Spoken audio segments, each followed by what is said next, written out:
اسی طرح حضرت حسین نے بھی، اب دیکھیے اس ضمن میں اس میں کوئی شک نہیں ہے، حضرت حسین رضی اللہ تعالی عنہ کی جو شہادت ہوئی ہے اور ان کے ساتھیوں کی، اعزاء و اقارب کی، تاریخ انسانی میں یہ عزم، ہمت، شجاعت، مثابرت، صبر، استقلال، استقامت، اس کی ایک بہت روشن مثال ہے، بہت روشن مثال ہے، بہت روشن مثال ہے، لیکن اس سے تاریخ کی رفتار پر کوئی اثر نہیں پڑا۔ وہ جو ملوکیت آ گئی تھی وہ اور گہری سے گہری ہوتی چلی گئی۔ واقعہ کربلا کے بعد تو واقعہ ہررا ہوا میں نے گنوا دیا، اس سے زیادہ تو میرے خیال میں کہ اور ہمارے لیے لائق شرم جو ہے کوئی واقعہ ہے ہی نہیں اس پہلو سے۔ لیکن حضرت حسین کا ایک، اب ان کو یہ کہ میں مطلب یہ کہ اگر میں ان کے ہاتھ پر بیعت کر لیتا ہوں جو کہ اس وقت سامنے موجود تھے کہ یزید کی بیعت تمہارے ہاتھ پر کرتا ہوں، تو گویا کہ اپنے آپ کو سرنڈر کر دیتے۔ وہی خطرہ جو امیر معاویہ کو تھا کہ مجھے وہ تو پہنچنے بھی نہیں دیں گے علی تک رضی اللہ تعالیٰ عنہ اور مجھے پہلے ہی شہید کر دیں گے، یہی خطرہ حسین کو تھا رضی اللہ تعالیٰ عنہ کہ مجھے یزید تک پہنچنے نہیں دیں گے، پہلے ہی قتل کر دیں گے۔ اور ویسے بھی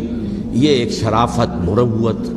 اور حمیت اور غیرت اور عزت نفس کا تقاضا بھی تھا کہ بھائی معاملہ ہے یزید کا، میرا مجھے وہاں جانے دو، اللہ اللہ خرسنا، یو کین اسکورٹ می، میرے دائیں بائیں چلو تاکہ میں کہیں اور بھاگ نہ جاؤں تمہارے خیال میں، مجھے وہاں پہنچا دو، میں وہاں پہ جا کے اس سے معاملہ کر لوں۔ لیکن انہوں نے قتل کیا، اصل قاتلان کوفی، وہی سبائی۔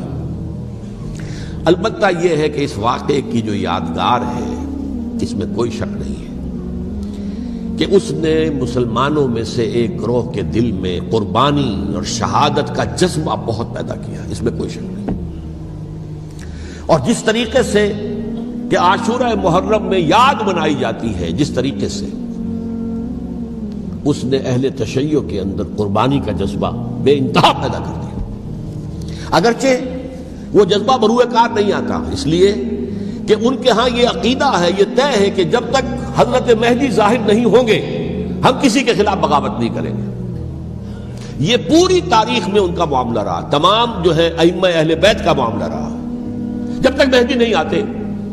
Cap sitting and keep waiting, wait and see, that's all. یہ تو خمینی صاحب نے کیا ہے، آیت اللہ خمینی صاحب نے،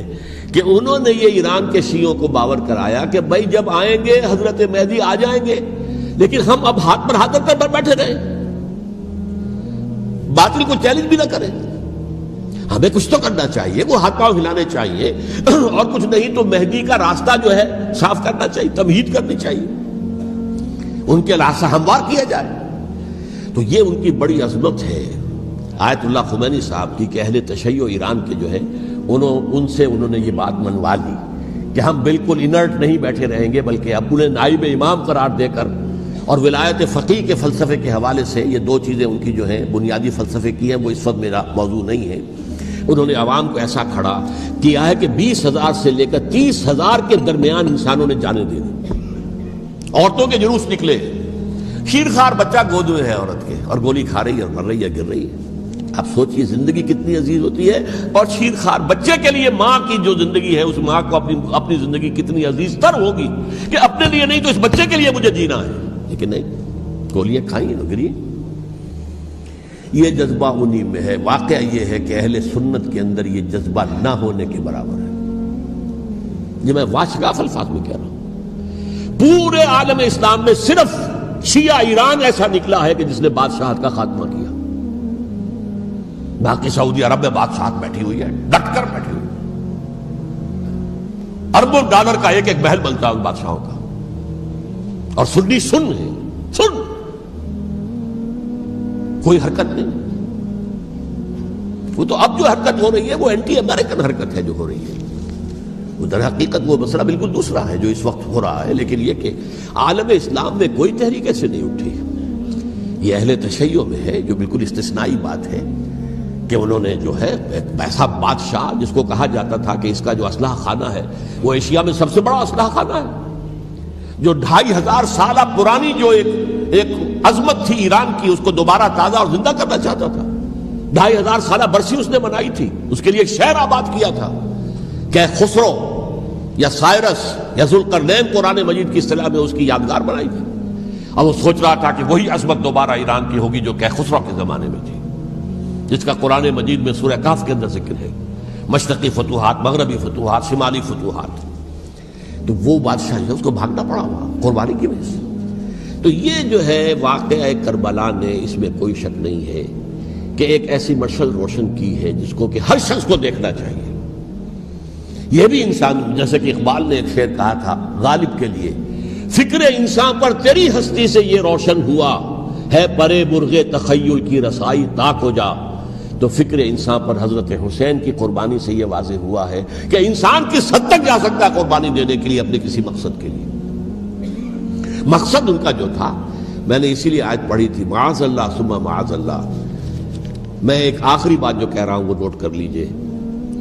ایک خاص انتہائی نقطہ نظر کے عام کیے جانے کی وجہ سے سنیوں میں بھی ایک انتہائی رد عمل پیدا ہوا ہے.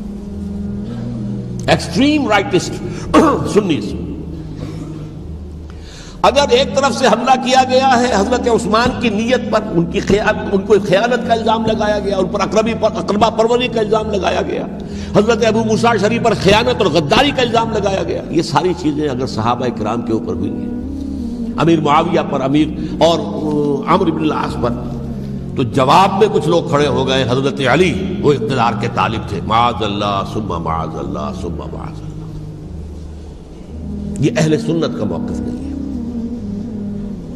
حضرت حسین اقتدار کے طالب تھے، ہرگز نہیں، ہرگز نہیں، ہرگز نہیں. وہی اصول جو میں نے بتایا تھا سب کے لیے لاگو رہے گا. وہ امیر معاویہ کے لیے ہے تو حضرت علی کے لیے بھی، حضرت حسین کے لیے بھی ہے. کہ نیک نیت ہے، آپ ان کی کسی رائے سے اختلاف کر سکتے ہیں لیکن ان کی نیت پر حملہ نہیں کریں گے. نیت پر حملہ کریں گے آپ کا ایمان بالرسالت جو ہے وہ مجروح ہو جاتا. یہ رسول کے ساتھ بھی، رسول نے ان کا تزکیہ کیا، یتلو علیہم آیاتہ ویزکیہم، اس کا سارا عمل محمد کا کیا ہوا ہے صلی اللہ علیہ وسلم.